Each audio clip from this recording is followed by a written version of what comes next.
موضوع خطبتنا اليوم يدور حول وحدة المسلمين.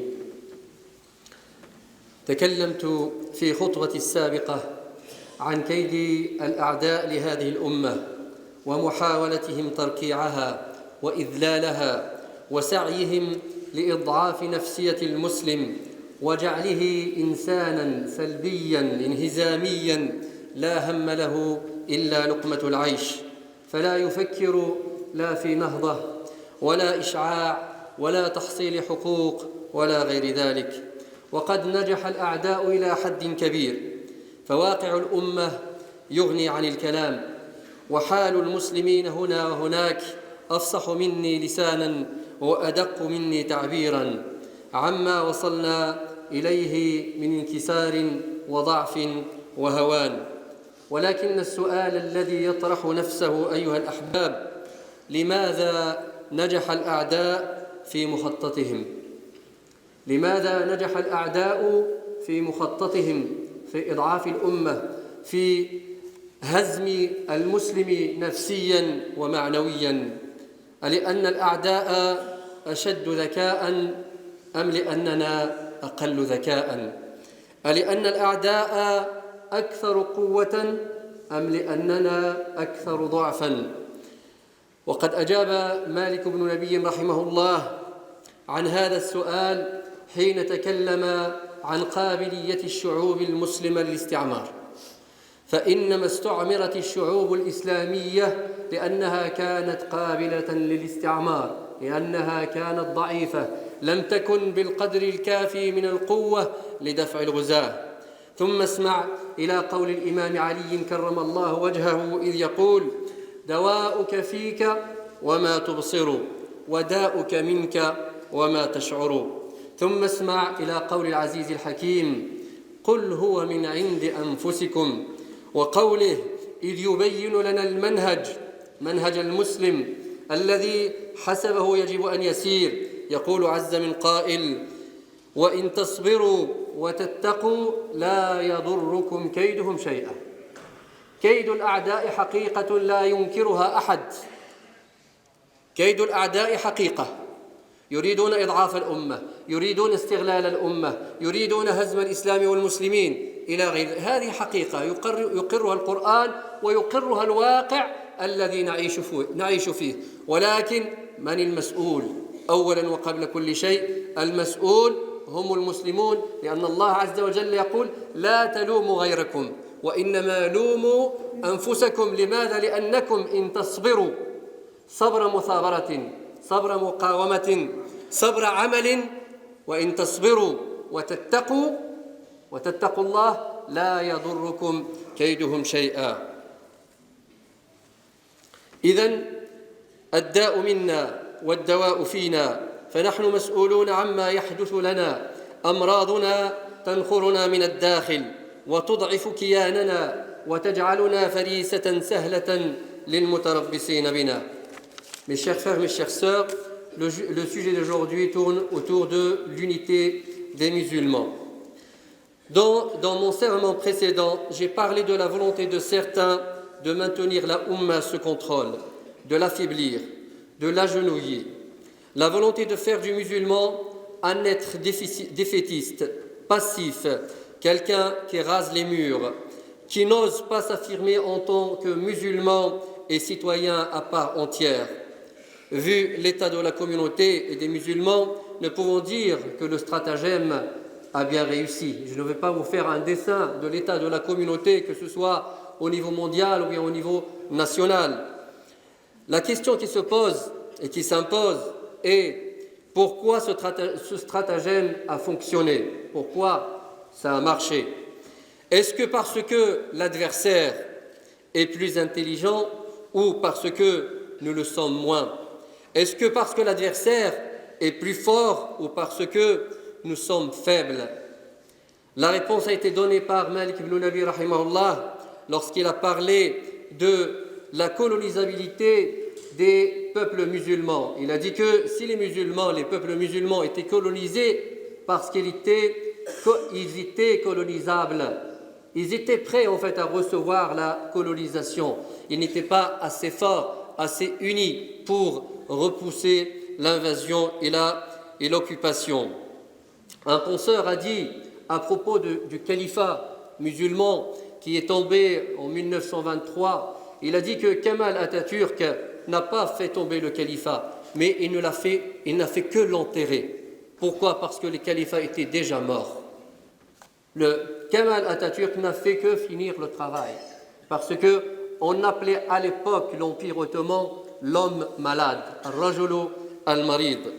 Et puis, Sayyidina Ali, karramallahu wajha, Ali ibn Abi Talib, dit dans de beaux versets: en toi le remède, mais tu ne le vois pas. Vient de toi le mal, mais tu ne le sens pas. À ce sujet, écoutons notre Seigneur subhanahu wa ta'ala qui dit: Qul huwa min 'indi anfusikum. Dit, cela vient de vous-même. Vous êtes les responsables. Et il dit dans un autre verset: Wa in tasbiru wa tattaqu la yadurrukum kayduhum shay'a. Mais si vous êtes patient et si vous craignez Dieu, leurs manœuvres ne vous causeront aucun tort, car Dieu sert les agissements de toutes parts. Si vous êtes patient, pas une patience passive, une patience active, une patience qui est synonyme de persévérance, d'endurance, de résistance.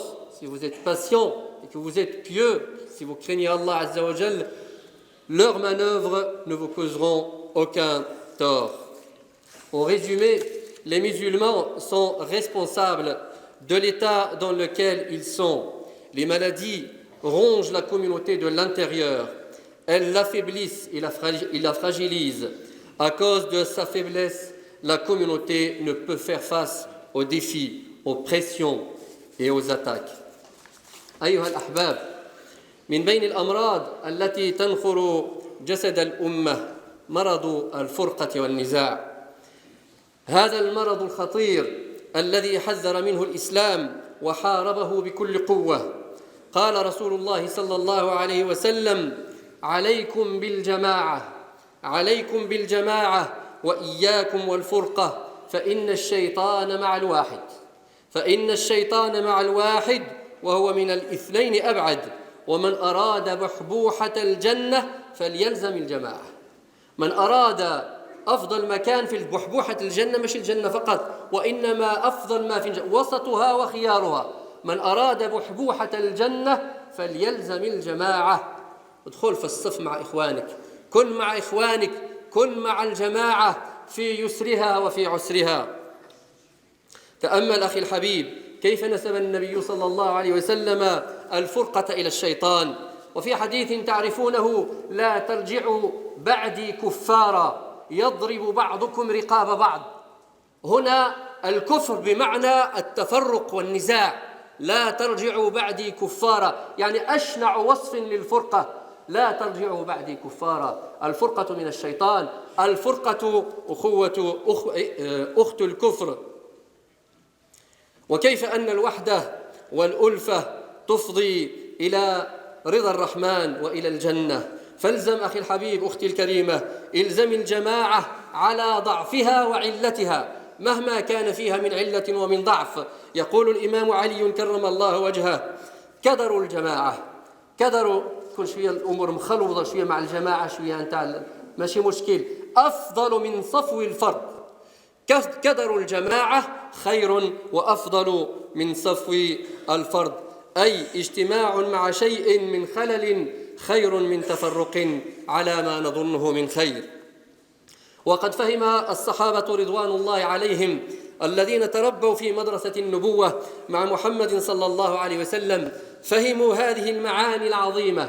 فهذا عبد الله بن عباس، عبد الله بن مسعود رضي الله عنه، لما سمع أن عثمان بن عفان رضي الله عنه قد خالف أبا بكر وعمر وخالف سنة النبي صلى الله عليه وسلم في الحج. تسمعوش خالف أصحابكم، راه خالف لأن عنده اجتهاد، عنده رأي. ما ندخلوا في الرأي نتاع سيدنا عثمان لماذا خالف النبي صلى الله عليه وسلم ولم يقصر ولم يقصر الصلاة في منى. لما سمع عبد الله بن مسعود أن عثمان لا يقصر الصلاة في منى قال: إنا لله وإنا إليه راجعون. عن الإنسان المسلم متى يقول إنا لله وإنا إليه راجعون؟ لما تصيبه مصيبة. أي بالنسبة لسيدنا عبد الله بن مسعود أمر عظيم، يعني اختلف معه اختلافا شديدا من الناحية الفقهية. ولكن لما حان موسم الحج واصطف المسلمون للصلاة وأما أمير المؤمنين عثمان أما المسلمين في الصلاة، ماذا فعل عبد الله بن مسعود؟ قال له هذه بدعة ما عملهاش النبي صلى الله عليه وسلم؟ لا، دخل في الصف وصلى مع المسلمين وصلى وراء عثمان بن عفان رضي الله عنهم أجمعين. فلما سئل عبد الله بن مسعود قيل له: قلت إنا لله وإنا إليه راجعون والآن تصلي؟ فماذا أجاب؟ بماذا أجاب عبد الله بن مسعود؟ قال: الفرقة شر، أو الخلاف شر. الخلاف شر، أهم شيء هي وحدة الأمة، وحدة الجماعة، وحدة الصف. أما الخلافات الفقهية فهي على اجتهادات، قد يكون الكل صائبا، أما الحق فعند الله وحده.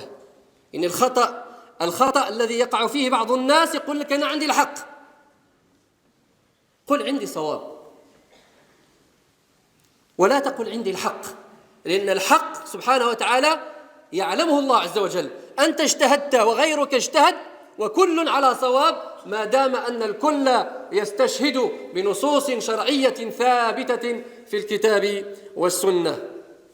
نعم، كان الصحابة رضوان الله عليهم يفقهون كليات الإسلام، الأمور المهمة، الأسس، الدعائم، كانوا يعرفون روح هذا الدين، كانوا يعلمون أن الإيمان محبة وألفة، وأن الدين أساس الألفة والوحدة. لقد استوعبوا قول الله تعالى: أن أقيموا الدين ولا تتفرقوا فيه، أن أقيموا الدين ولا تتفرقوا فيه. هذا هو الأصل، الدين أساس الوحدة، وليس كما يجعله البعض أساس الفرقة والنزاع. كم من مسائل فرعية تدخل في اختلاف التنوع إلى التضاد، مزقت الأمة وشتتت جهودها. كم من مسائل فقهية فرعية خلقت صراعات ونزاعات على عشرات السنين في بعض الأحيان في الأمة، وشغلتها عن عدوها الحقيقي.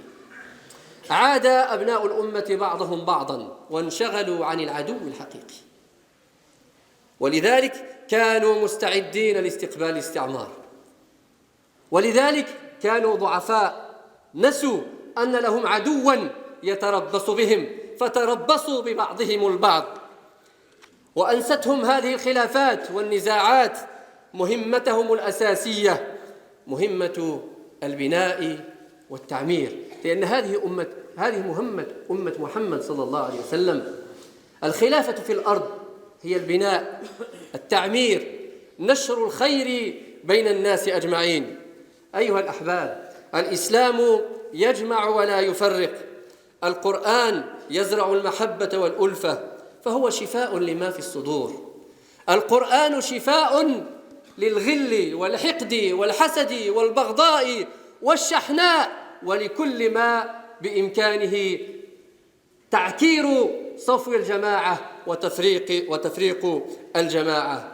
خرج النبي صلى الله عليه وسلم يوما على الصحابة وقد اختلفوا في قراءة القرآن، كانوا مختلفين وهم يتلون القرآن، فقال النبي صلى الله عليه وسلم: اقرأوا القرآن ما ائتلفت عليه قلوبكم، فإذا اختلفتم فقوموا عنه.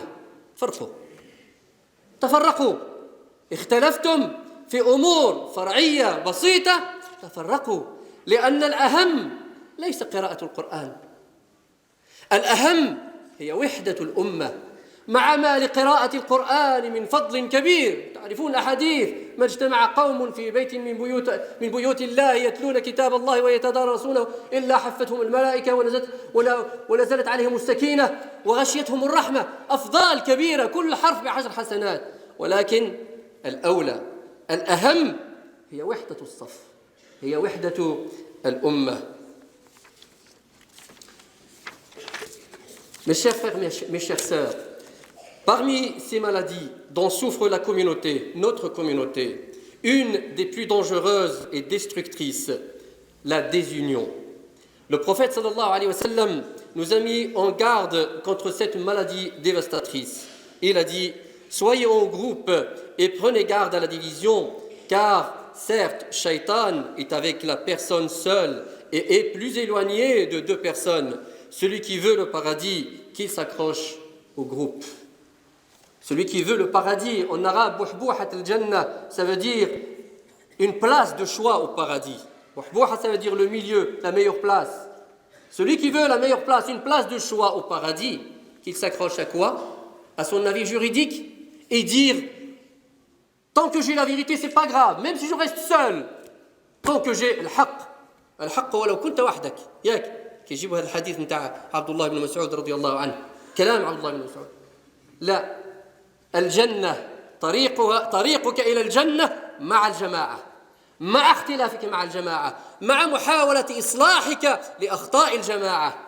قد تكون في الجماعة أخطاء، قد تكون في الجماعة تجاوزات غير سليمة.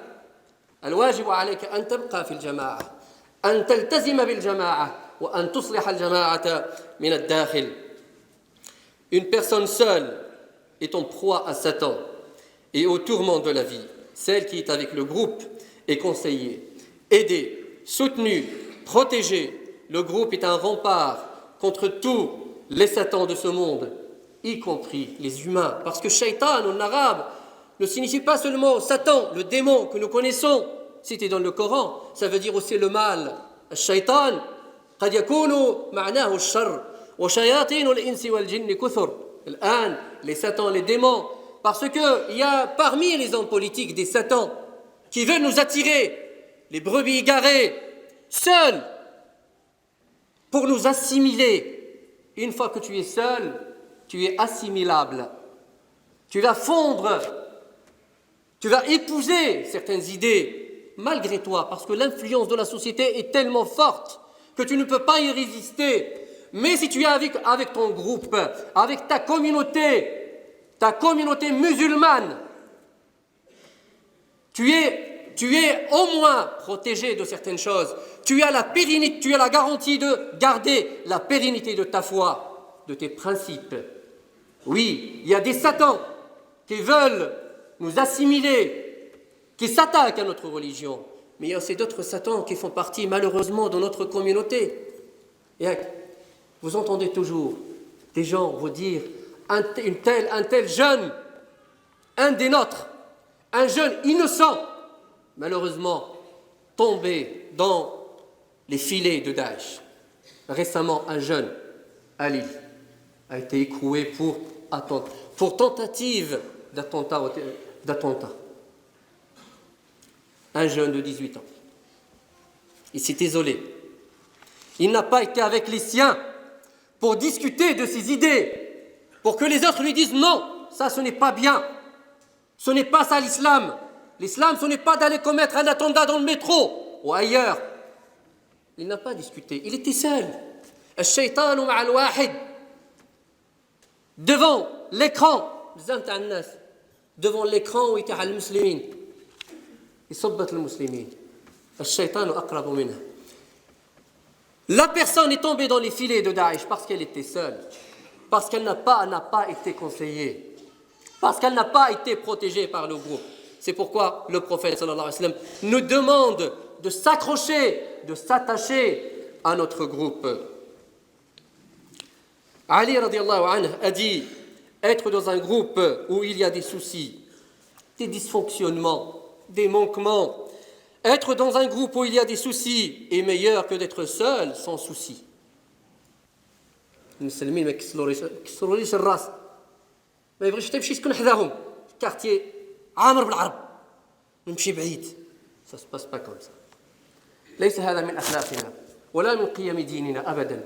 هذا كيبقى أخوك، il reste ton frère, quoi qu'il arrive, malgré ses défauts, malgré ses manquements. Au lieu de l'abandonner, d'aller t'isoler, prends-le par la main, sauve-le, montre-lui, guide-le. C'est ça l'islam. L'islam, ce n'est pas d'abandonner les siens pour vivre mieux. L'islam, c'est d'être avec les siens.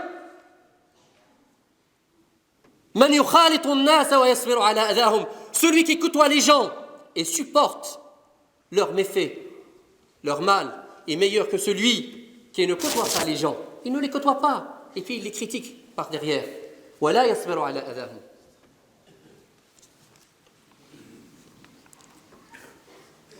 Et dans ce sens, nous comprenons l'attitude de Haroun, le frère de Moussa alayhi salam.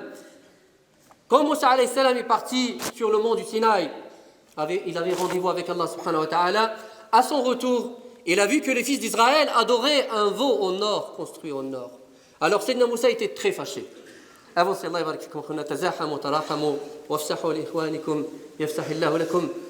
Comblez les brèches, barakallahu fikum, ne laissez pas de brèches à côté de vous, ni devant vous, barakallahu fikum, avancez, barakallahu fikum.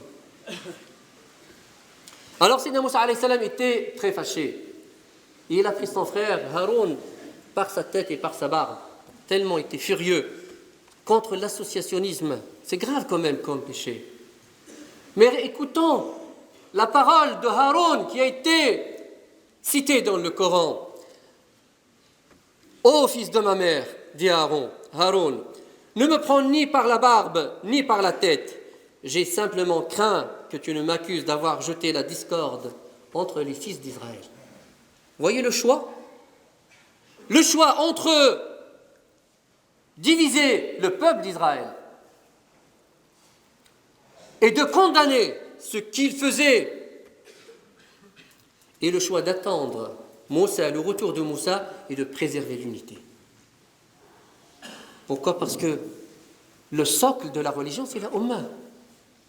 S'il n'y a pas de Ummah, s'il n'y a pas de communauté, comment va cette religion triompher ou prospérer ou quoi que ce soit? Préserver l'unité en attendant le retour de Moussa alayhi salam. Les compagnons du prophète sallallahu alayhi wa sallam ont compris le danger de la discorde et mesuré son impact désastreux. C'est pourquoi ils évitaient tout ce qui peut mener à la division.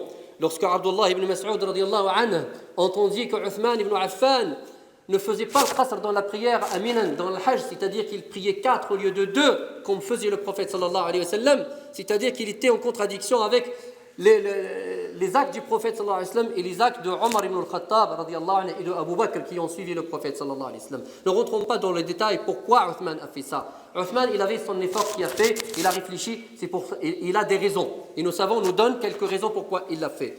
Mais l'idée, la leçon est là, c'est que quand Abdullah ibn Mas'ud a entendu cela, il a, d'une certaine manière, été en fort désaccord avec lui. Il a dit « Inna lillahi wa inna ilayhi raji'un » C'est à Dieu que nous appartenons et c'est vers lui que nous retournons. On le dit quand on a une musiba, une grande épreuve. Donc Abdullah ibn Mas'ud, il était en profond désaccord avec Sayyidina Uthman radiyallahu anhu.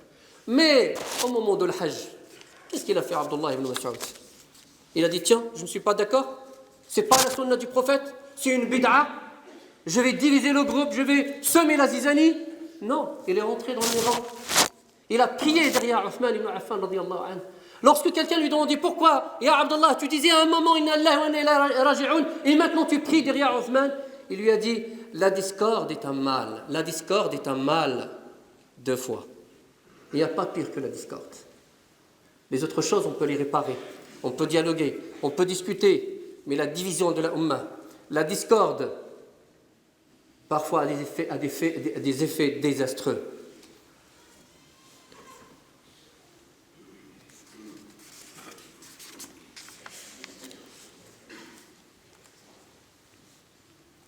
Ainsi était l'état d'esprit des compagnons, car ils ont compris l'esprit de l'islam, ils ont saisi ses valeurs cardinales dont fait partie l'unité, ils ont compris que la religion est un moyen de rassemblement et non de division, que la divergence dans la jurisprudence et dans les ramifications de la religion est une richesse, et que tous les avis sont respectables tant qu'ils sont étayés par des preuves émanant du Coran et de la sunna du prophète sallallahu alayhi wa sallam. Ils ont appris que du prophète sallallahu alayhi wa sallam que l'objectif du Coran est de semer l'entente, de répandre l'amour et de renforcer les liens entre les croyants. Prenons exemple sur les compagnons du prophète sallallahu alayhi wa sallam qui ont puisé l'islam dans sa source pure auprès du prophète sallallahu alayhi wa sallam. Soyons humbles, indulgents, Soyons humbles, indulgents et ouverts au dialogue avec ceux qui sont en divergence avec nous. Soyons attachés à notre unité, jetons les ponts, réduisons les fossés qui nous séparent. Telle est la volonté de notre Seigneur Allah subhanahu wa ta'ala. Wa anna hadhihi ummatukum ummatan wahida wa ana rabbukum fa'budun. Et soyez certains que cette communauté religieuse qui est la vôtre ne forme qu'une seule et même communauté. Voilà l'esprit coranique dont nous devons nous imprégner et dont les musulmans sont malheureusement très loin. En effet, la moindre erreur, au moindre désaccord, les esprits s'échauffent, les langues se délient et la haine se déverse. Puisse Allah subhanahu wa ta'ala nous en préserver. أيها الإخوة الأحباب، الاختلاف شر ووحدة الأمة هي الدعامة الأساسية لنهضتها وسؤدتها، وهي أس الخير ومنبع الألفة والطمأنينة، وقد حث عليه الإسلام وأمر بها. قال تعالى: إن هذه أمتكم أمة واحدة وأنا ربكم فاعبدون. فالأصل أن نكون أمة واحدة مجتمعة متوحدة متآلفة. وقال صلى الله عليه وسلم: المؤمن للمؤمن كالبنيان يشد بعضه بعضا. وفي حديث آخر: المسلمون كرجل واحد إن اشتكى عينه اشتكى كله وإن اشتكى رأسه اشتكى كله. ليس هناك تفريق، كيان واحد مرتبط أشد ارتباط. هل هناك صورة أجمل وأوضح من هذه التي رسمتها الآيات وتحدد ملامحها الأحاديث النبوية؟ هل هناك خطاب أوضح وتوجيه أدق؟ يقول تعالى: فاتقوا الله وأصلحوا ذات بينكم، ويقول: واعتصموا بحبل الله جميعا ولا تفرقوا. أيها الإخوة، أيتها الأخوات، إن ديننا يبين لنا أن أمر الوحدة هدف عظيم حشدت له كثير من الأحكام والتشريعات. اسمع إلى رسول الله صلى الله عليه وسلم وهو يقرر أمرا عظيما مراعاته تحفظ الألفة وتقيم الوحدة. يقول صلى الله عليه وسلم: كل المسلم على المسلم حرام، دمه وماله وعرضه. ثم اسمع إلى كتاب الله عز وجل وهو يضع سياجا يحمي به هذه الوحدة ويحمي به صف المؤمنين. يقول تعالى في سورة الحجرات: يا أيها الذين آمنوا لا يسخر قوم من قوم عسى أن يكونوا خيرا منهم ولا نساء من نساء عسى أن يكن خيرا منهن ولا تلمزوا أنفسكم ولا تنابزوا بالألقاب بئس الاسم الفسوق بعد الإيمان ومن لم يتب فأولئك هم الظالمون.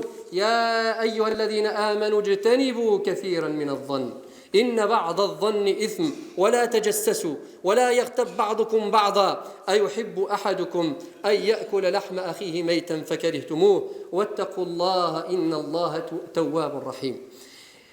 هذه الآيات تحذرنا من الاقتراب من هذه الأخلاق الشنيعة والخطيرة على وحدة الأمة وتماسكها: الغيبة، السخرية، سوء الظن، الهمز، اللمس، القذف، الطعن في شرف الإنسان، الطعن في مصداقية المؤمن، وغير ذلك من هذه الأمراض التي تشق الصف وتثير الحفائظ وتغير الصدور. الإسلام نهانا عن هذه الأمور ليحافظ على وحدة الأمة. هذه أمور عملية من أجل بناء هذه الوحدة بين المسلمين. ثم إن الإسلام يذهب إلى أبعد من هذا فيأمرنا بمراعاة النفوس والقلوب. يأمرنا رقة الإسلام، هذه رقة الإسلام، يأمرنا بمراعاة النفوس حفاظا على الوحدة والمحبة. قال صلى الله عليه وسلم: إذا كنتم ثلاثة فلا يتناجى اثنان دون الثالث إلا بإذنه. ثلاثة جوج ما عندهمش الحق يتكلموا بيناتهم بسر بدون الإذن الثالث. علاش؟ باش الآخر ما يظنش أنهم يتكلموا عليه أو يطعنون فيه أو يتآمرون عليه.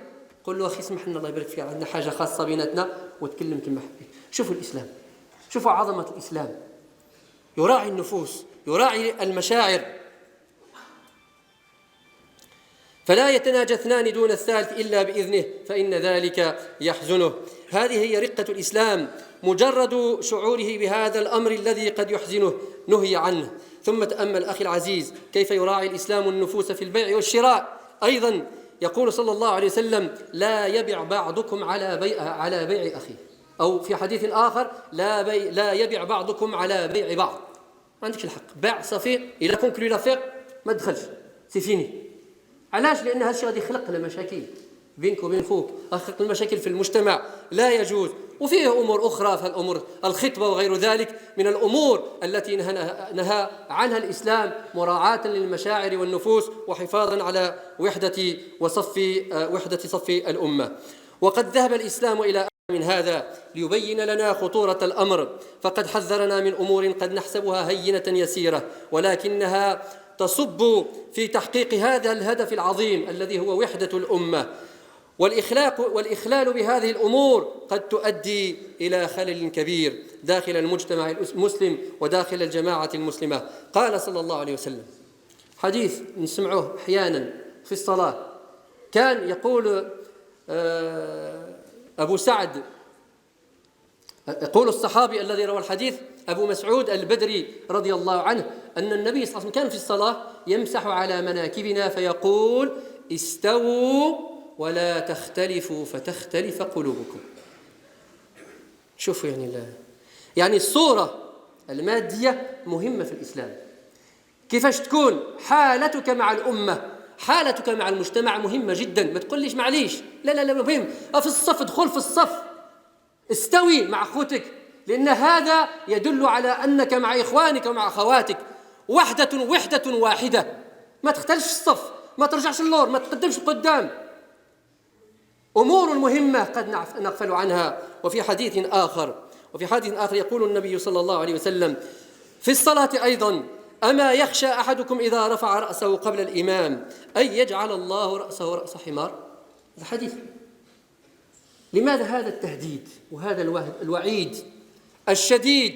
لأن الإنسان رفع رأسه قبل الإمام، لأن هذا أيضا أنك تلتزم بالصلاة وراء الإمام، بمتابعة الإمام، بموافقة إخوانك المصلين. هذا أمر من أمور الوحدة، هذا يصب في وحدة المسلمين وتقوية صفهم. وكأن برسول الله صلى الله عليه وسلم يقول لنا في هذا الحديث: نحن أمة الإسلام، أمة وحدة، أمة قيادة واحدة، أمة صفوف متراصة، أمة أيد متشابكة، أمة قلوب متآلفة، أمة لا تفرقها الصغائر. Mes chers frères, mes chères sœurs, la discorde est un mal et l'unité est le socle du bien-être de la communauté. C'est pourquoi notre religion combat la discorde et incite à l'union. Le prophète sallallahu alayhi wa sallam a dit: le croyant est pour le croyant tel un édifice dont les parties se soutiennent. Il a dit aussi: les musulmans sont comme un seul homme. Si ses yeux souffrent, tout son corps souffre. Si sa tête souffre, tout son corps souffre. Un seul corps, une seule entité. Telle est l'image donnée par le prophète sallallahu alayhi wa sallam de notre communauté. Tel est l'objectif voulu par notre Seigneur Allah subhanahu wa ta'ala. Wa anna hadihi ummatukum ummatan wahida wa ana rabbukum fattaqun. Attachez-vous fermement au pacte de Dieu et ne vous divisez point. Et ne vous divisez pas. Wa'tasimu bihablillahi jami'an wa la tafarraqu. L'unité de la communauté est un objectif essentiel de notre religion qui a mobilisé toute une partie de la législation musulmane pour la protéger et la préserver. Écoutons le prophète sallallahu alayhi wa sallam, il dit: la vie du musulman, ses biens et son honneur sont sacrés. Des paroles fondamentales qui visent à assainir les cœurs, à renforcer les rangs et à répandre le respect et l'amour entre les croyants. Dans la sourate, les appartements, vous allez retourner les lire, le prophète sallallahu alayhi wa sallam, les appartements, Al-Hujurat, versets 11 et 12, Allah subhanahu wa ta'ala nous donne un règlement à suivre dans le comportement avec nos frères et nos sœurs. Il nous interdit des choses qui risquent de détruire cette unité, de nous diviser, comme la médisance, comme la raillerie, la moquerie de l'autre, comme l'insulte, etc., etc. Allah subhanahu wa ta'ala nous dit, voilà la barrière dressée pour vous protéger, pour protéger votre communauté. Ne faites pas ça. Faites attention à ça. Ne vous approchez pas de ce genre de choses parce qu'on peut croire que ce sont juste des paroles, mais leurs conséquences sur la communauté sont dévastatrices. La médisance, et maintenant on a des moyens plus sophistiqués pour médire. On a WhatsApp, on a Internet, on a Facebook, on a tout pour médire. On a tout pour colporter des ragots, etc. On a tout. Le shaitan, il est là, il nous aide. Alors que Allah Azza wa Jal, donc, mais lisons cette heure, elle est très importante. Elle nous donne 11 règles à respecter dans la société pour préserver son unité et son harmonie. Relisons-la, lisons-la, elle est très importante. Surat Al-Hujurat. Ces versets, mes frères et sœurs, représentent une mise en garde claire et ferme contre ces pratiques qui se contredisent avec la foi et la fraternité et qui mènent à la discorde et à la division. L'islam va encore plus loin pour protéger l'unité du groupe en tenant compte des sentiments de l'individu. Mais quelle délicatesse, vous allez voir, quelle délicatesse, quelle grandeur de cette religion-là. Le prophète sallallahu alayhi wa sallam a dit, si vous êtes 3, que 2 ne s'entretiennent pas en secret sans la permission du 3e, afin de ne pas l'affliger, le foncer, l'attrister. Vous êtes 3, vous n'avez pas le droit de prendre quelqu'un en aparté et de lui parler en secret sans l'autorisation du 3e. Séparez-vous d'abord si vous voulez dire quelque chose. Demandez la permission à votre frère. Excuse-moi mon frère, excuse-moi ma soeur, j'ai quelque chose à dire en privé à ma soeur ou à mon frère. Il fais-le. Mais que tu le fasses comme ça, sans son accord, tu le fonces, tu l'attristes. Le prophète sallallahu alayhi wa sallam te dit, non, ce n'est pas délicat de ta part. Ce n'est pas bien. Parce que ce n'est pas un agissement qui va préserver l'unité, qui va préserver la fraternité et l'amour. Ce n'est pas seulement le fait de parler en secret. Vous êtes 2 arabophones avec un 3e francophone. Vous parlez en arabe, alors que l'autre miskin, il écoute, il ne comprend rien. Demandez la permission. Essayez de parler en français. Vous êtes francophone avec un 3e arabe, c'est la même chose. L'objectif est le même. Les non-savants, comme l'imam Nawawi dit cela, oui, si on parle une 2e langue que l'autre ne comprend pas, c'est interdit. C'est ça la grandeur de l'islam. C'est ça la délicatesse de l'islam dans la préservation des liens qui lient la communauté et de son unité.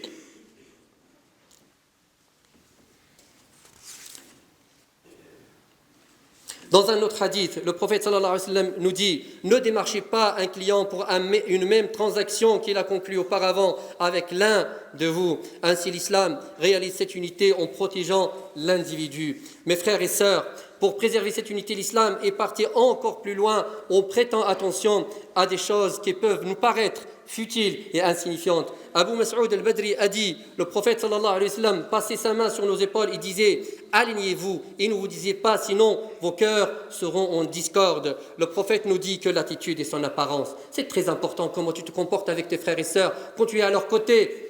Quand tu es dans l'une de leurs manifestations, quand tu es dans la mosquée, l'attitude et son apparence est très importante. Le prophète nous dit que cette attitude peut avoir des conséquences, peut avoir des répercussions sur l'intérieur, sur le cœur. Dans un autre hadith, le prophète sallallahu alayhi wa sallam nous met en garde contre le fait de relever sa tête avant l'imam. Chose qu'on peut dire, tiens, c'est insignifiant. Ce sont des choses qui ne font pas partie des fara'id, de salah, ni de l'wajibat, ni... Non, mais le prophète nous a demandé de ne pas les faire. Et il l'a demandé d'une façon vraiment stricte et forte.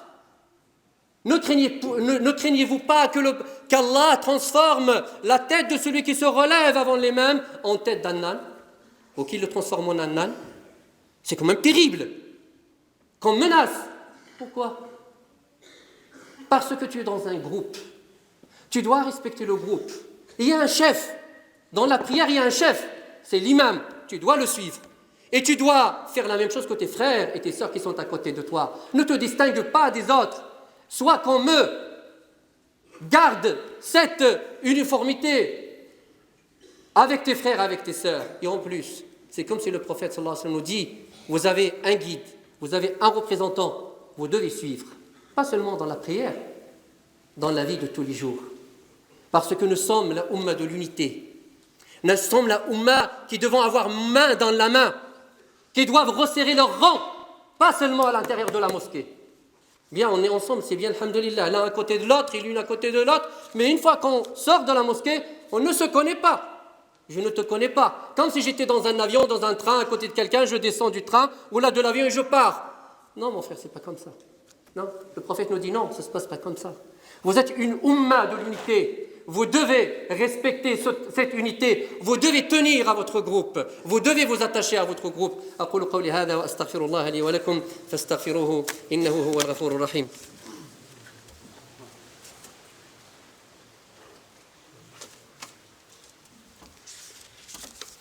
الحمد لله رب العالمين والصلاة والسلام على سيدنا محمد النبي الأمين وعلى آله وصحبه الغر الميامين. Mes chers frères et sœurs, je vais finir, Inch'Allah. Oui, très-moi, le frère me fait signe comme quoi qu'il n'y a pas assez de place. Vos frères sont dans le couloir. On est en vacances, donc il y a beaucoup de monde. Alors, resserrez les rangs, avancez, comblez les brèches, ne laissez aucune brèche. Ça fait partie de la notion de l'unité.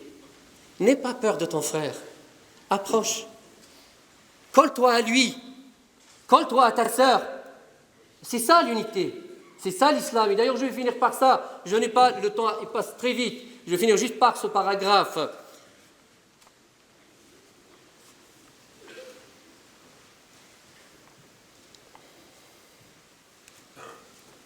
Alors l'islam est une religion pratique, mes frères et sœurs, qui nous a appelés à des actions concrètes pour renforcer notre fraternité et notre unité.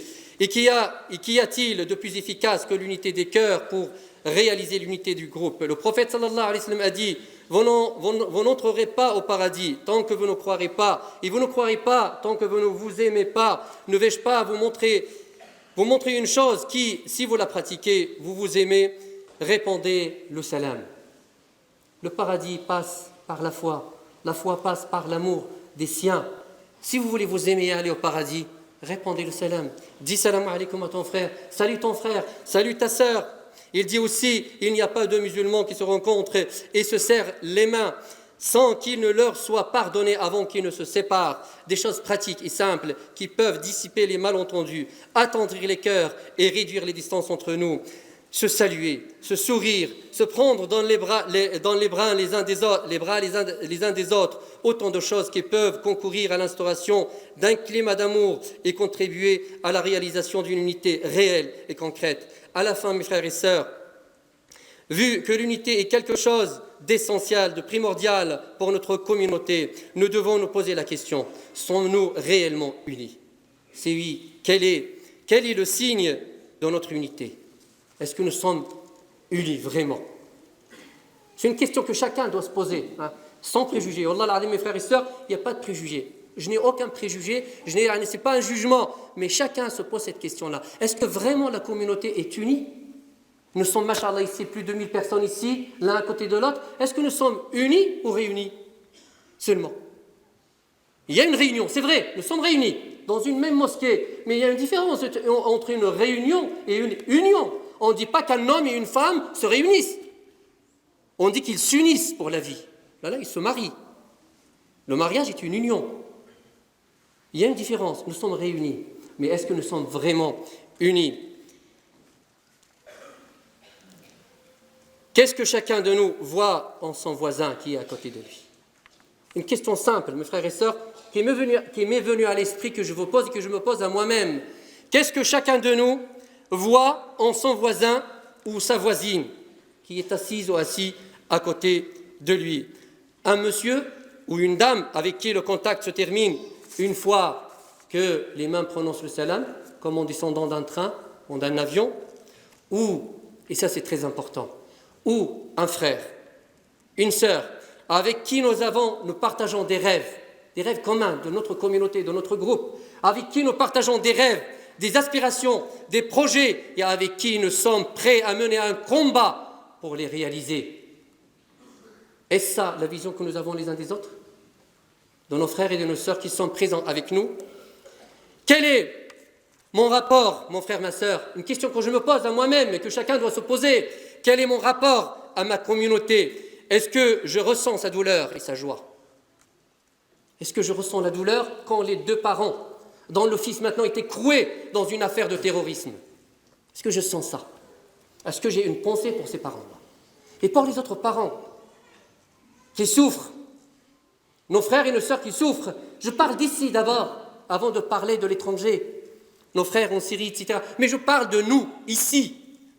Est-ce que nous partageons la tristesse et la joie de notre communauté, de nos frères et de nos sœurs?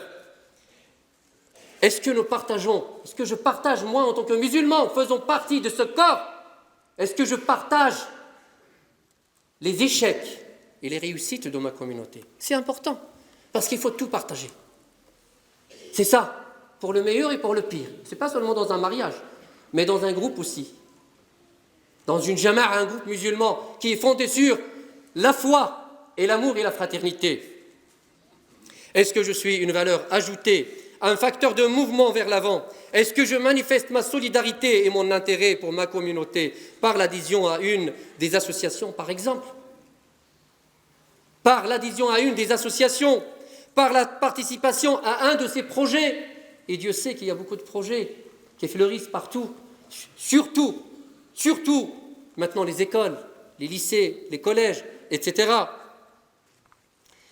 Une vraie unité, mes frères et sœurs, signifie que chaque individu, sans qu'il y ait un élément indéfectible du groupe, lorsque tu vas avoir le sentiment que tu ne peux pas vivre sans tes frères et tes sœurs, là tu seras vraiment uni avec tes frères et sœurs. Est-ce que nous avons ce sentiment-là? Que nous ne pouvons pas vivre sans nos frères et nos sœurs, que nous sommes en danger sans nos frères et nos sœurs. Lorsque nous aurons ce sentiment-là, nous serons vraiment unis. Indéfectible, tu ne peux pas, mon frère, tu es un organe du corps, tu le déformes en partant, en t'isolant. On ne peut pas enlever la main et laisser le corps. On ne peut pas enlever la tête et laisser le corps. Ni les pieds, ni n'importe quel organe. Le corps sera déformé, incomplet, malade. Tu ne peux pas. Un élément indéfectible du corps de la communauté, que son devenir est lié à celui du groupe, qu'il a avec lui des intérêts communs qu'il doit défendre, des défis qu'il doit relever. Réaliser l'unité, mes frères et sœurs, signifie soutenir, défendre, participer, partager, sacrifier. 2 exemples très rapides. Vous avez tous entendu parler de la fraternisation entre les muhajirin et l'Ansar lorsque le prophète sallallahu alayhi wa sallam est parti à Médine. Qu'est-ce qu'ils ont fait, les muhajirin?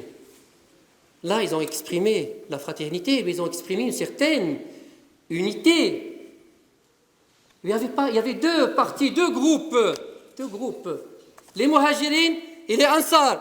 Pour faire cette fusion, cette harmonie entre le groupe, le grand groupe, qu'est-ce qu'il fallait? Il fallait un peu de sacrifice.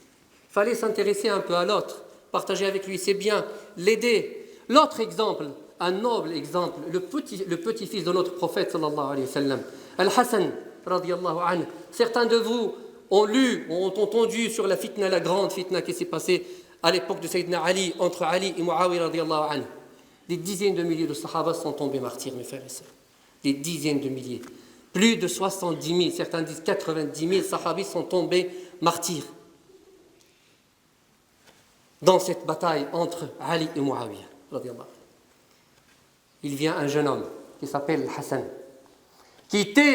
auquel on a prêté allégeance pour qu'il soit calife. Mais il dit, tiens, je vais sacrifier ce califat, je vais sacrifier ce pouvoir, je vais sacrifier les biens de ce monde. Pourquoi? Pour unir ma communauté. Et oui, Al-Hassan a laissé tomber le pouvoir. Et grâce à lui, et d'ailleurs le prophète sallallahu alayhi wa sallam le disait dans un hadith, c'était une prophétie du prophète sallallahu alayhi wa sallam, grâce à Al-Hassan, grâce à son sacrifice, à son intérêt pour la communauté, le groupe des musulmans s'est regroupé et s'est uni. Et après, il est parti. Très loin. Et vous savez ce que les musulmans ont fait après, avec bien sûr Muawiyah, avec les Umayyads. أقول قولي هذا وأستغفر الله لي ولكم.